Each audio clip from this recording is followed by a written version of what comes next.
give you my heart. As you can see by the title, today's video is about how it feels to have cerebral palsy, or in my case, have left side hemiplegia.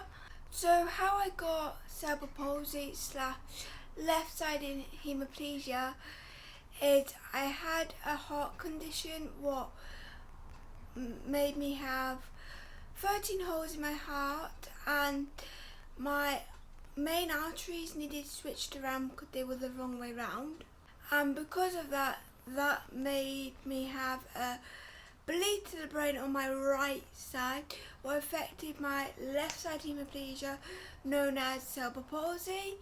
Also, I have seizures when I was younger. I've still got a bit of activity still in my brain, but touch wood, I don't have them anymore.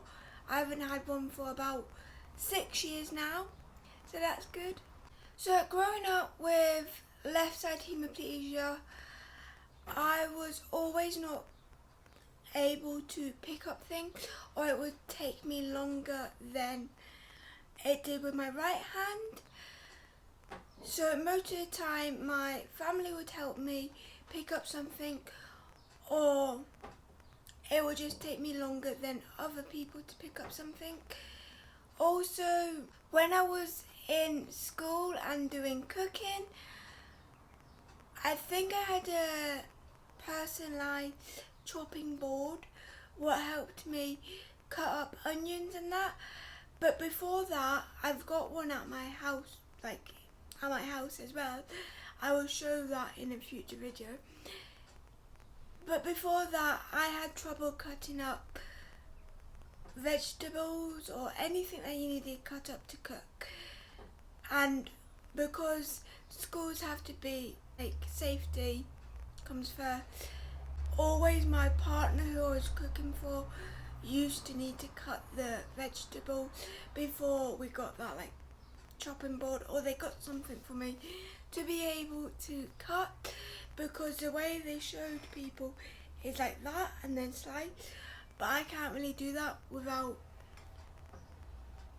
nearly cutting my finger off. Growing up with it was my normal, so it wasn't bad. It was just I needed to do different things than my friends did, or like pick up something in a different way. I just needed to change the activity that I was doing a little different than my friends did.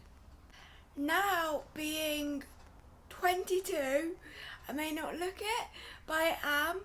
But now being 22 and had this for 22 years, I can now pick up things with my left hand. It's not as the same as this hand. It takes me longer to pick up with this hand, but still can do it. I just do it in a different way than I do with my right hand. Also, when I was growing up with it, my left hand used to be more like that, closed in and a little bit like bent. So as you can see, there is definitely a difference now between what I can do now to what I couldn't do back then.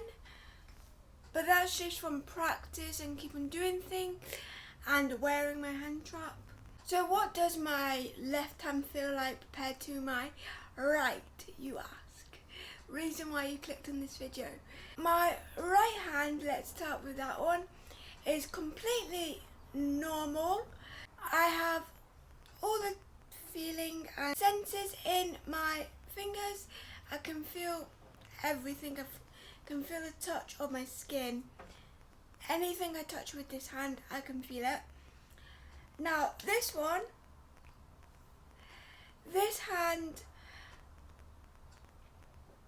I can pick up things like I've explained, but when I pick up things, one, I need to do it in a different way than other people do, and two, the texture of it and the sense of it isn't the same as my right hand because of my senses in my fingers I don't have much of, and the muscle movement, I think, as you can see, it goes slower.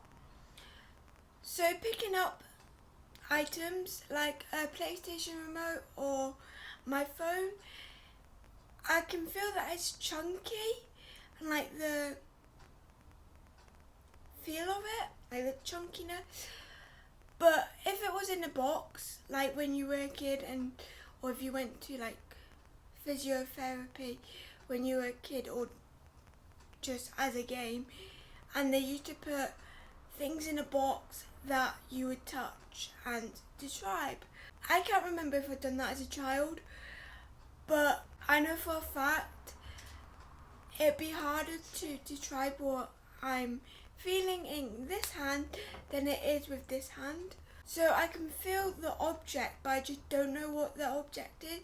Also, I don't have this as much senses in my fingers than I do in this finger. So what I mean by that is you can feel the texture of your fingers, or you can feel the texture of this book. So I can feel the ribness of like the mermaid print, but with this hand I can't feel it at all. I can feel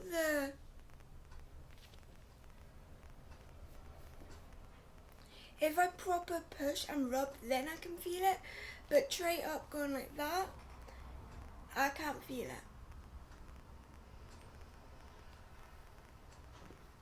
I can probably feel the material, like the jelliness, but I can't feel the texture.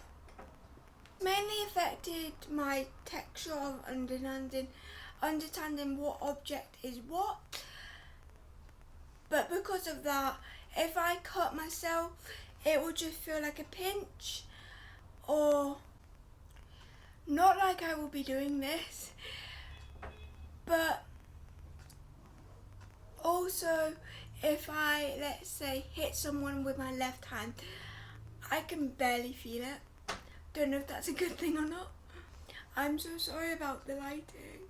But anything active, like cutting yourself, hitting something, unless it's like proper smack on my arm, I can't really feel it.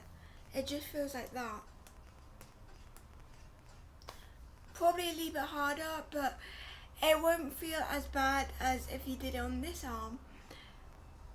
On top of if I do it to you with my left arm, I won't feel anything. It will just feel like I've hit an object, but I don't know what object I've hit. But because I have no sense, or not as much senses in my fingers, and when I cut myself or do any activity that can hurt myself, it just feels like a pinch. So because of that, I one, have a chopping board to keep myself safe from cutting my fingers, and two, I would love to be as independent as I can, but with having left-sided hemiplegia or just any cerebral palsy in this matter, there is certain things that you can't do on your own. As much as you want to be independent, you can't. So like, for example, baking, cooking, I can do it, but I need someone to be around the next again room, or like just around me, so if anything does happen, I have someone. Or if I can't do that thing, because with cerebral palsy, with having this type of disability, you do have to realise you have boundaries in a way that come into your safety, and that can be frustrating sometimes. But I am going to talk about more what someone with cerebral palsy thinks with having this disability, because I think I definitely don't think I would be as determined and hard working or driven if I didn't have this. Now I know that's part of my personality, so I might have.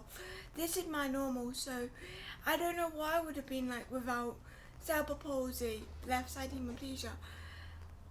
But like I said, I'm going to talk about this in a different video, but you need to know, like I know cooking and baking I can do, but I need assistance in case I cut myself and I don't realise up until it's bleeding, and I could really cut myself and like need to go to hospital. It could be that bad.